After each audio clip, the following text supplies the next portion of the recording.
Okay, I got the motor put back together. You know, it turned out okay. It wasn't too bad.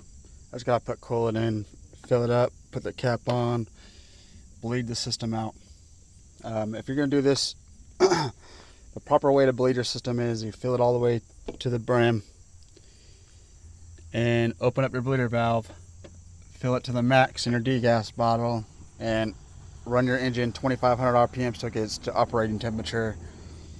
And you know, make sure before you close the valve up, the bleed off valve, make sure all the it ain't bubbling anymore, and you have steady flow coming through. And that's pretty much it. You close the valve, you close your caps, and you know, hopefully it gets all the air out.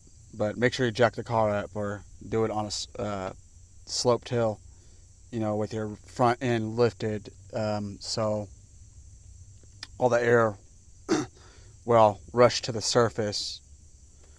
If you don't do that, you'll probably overheat.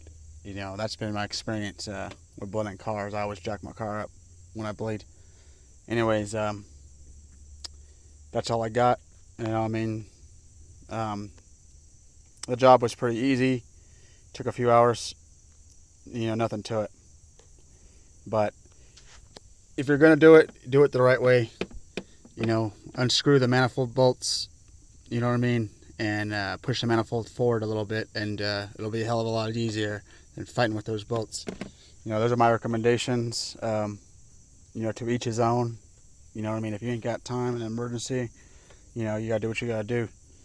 But you know, be extra careful. You know, when you're turning those bolts, is because they do strip, and that's the only reason why, you know, I even screw with the manifold, the intake manifold, is because you know, I had a stripped one before, and it was a pain in the ass. And I'd rather much deal with removing a manifold or loosening it than dealing with a stripped bolt, because you're gonna have to do the work all over again. You know what I mean? Might as well do it the right way. So if you do strip a bolt out, at least you'll be able to get, you know, a bolt extractor in there to get it out. You know what I mean? So if you try to take a shortcut, you know what I mean, you strip one of those bolts out, you just waste a whole bunch of time, because you're gonna have to take the intake manifold off anyways.